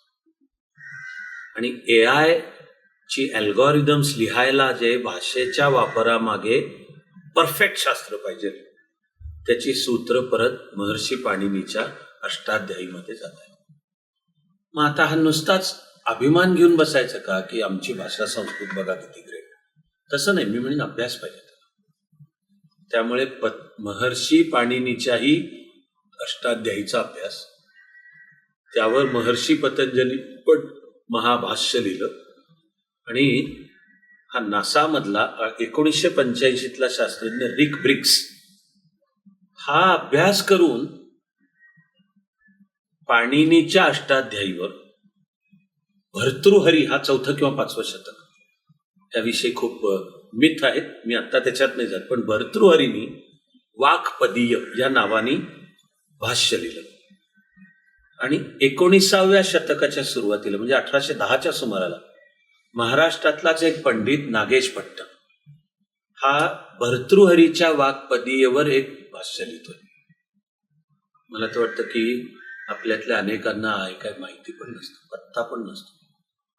आता हे जे मी सांगतो याच्यात अनेक मुद्दे एका वेळी म्हणतोय की तुम्ही पहा आणि लक्षात घेऊ की भाषा आपण एक उदाहरण म्हणून घेतलं, ती म्हणजे सर्वस्व एक उदाहरण म्हणून घेतलं.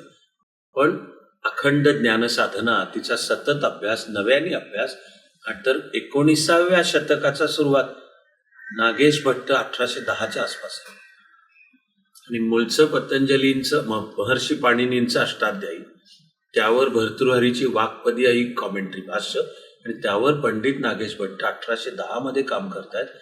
आपल्याला तर अनेकदा त्याचं भान नाही. अभ्यास नासामध्ये होतं आणि तो शास्त्रज्ञ रिक ब्रिग्स त्यांनी नागेश भट्टांनी भाषेचा खुलासा मांडायला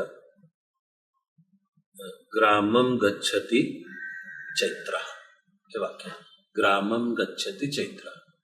आणि अचानक त्या रिक ब्रिग्सला जाणवतंय की मला हे एआयचं जे अल्गोरिदम्स तयार करायचे आहेत त्याला अरेच्या सगळ्यात शास्त्रशुद्ध हे. आणि तो नागेश भट्टाच्या भर्तृहरीवरच्या 1810 मधल्या कॉमेंट्रीचा तो अभ्यास करतो. मला वाटतं आपल्याकरताचा रस्ता महत्व आहे की एका बाजूला खोटा अभिमानही नको आणि तितकाच खोटा असलेला न्यूनगंडही नको. हवाय तो अभ्यास आहे. तो सगळ्या जगाचाही लक्षात घेऊन आपल्या ज्ञानप्रणालीचे मुद्दे वापरून भारतासहित सर्व मानवी संस्कृतीला पुढे नेणे. मग हे म्हणजे भारतीय ज्ञानप्रणाली, हे म्हणजे आपल्या स्वप्नातलं विद्यापीठ आणि हे म्हणजे आत्ता चाणक्याचं आपल्या परीने जमणारं जे काही काम आपण 30 वर्ष करतो त्यामध्ये हे सगळं होतं. आमचे मेंदू, आमची विचाराची पद्धत, इडियम्स, वापरल्या जाणाऱ्या संज्ञा, शिक्षण पद्धती या सगळ्यातलं कॉलनायझेशन गेल्याचं म्हणता येत नाही. आर्यभट्ट, वराहमिहिर, ब्रह्मगुप्त, भास्कराचार्य 1, भास्कराचार्य 2 करत करत अगदी आधुनिक काळापर्यंत ती Srinivasa Ramanujan. The spirit of thesis, antithesis, synthesis. आणि एकंदरीतच भारतीय परंपरेमध्ये वाद प्रतिवादाची भूमिका काय आहे?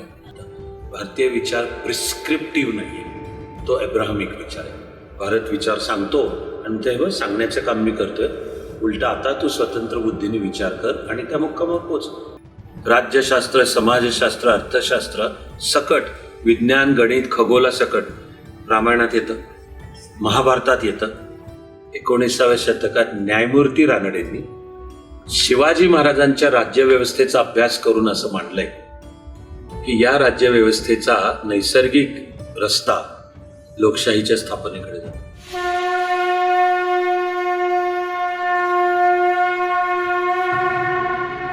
जरी एक अश्रू पुसायास आला, तरी जन्म काहीच कामास आला.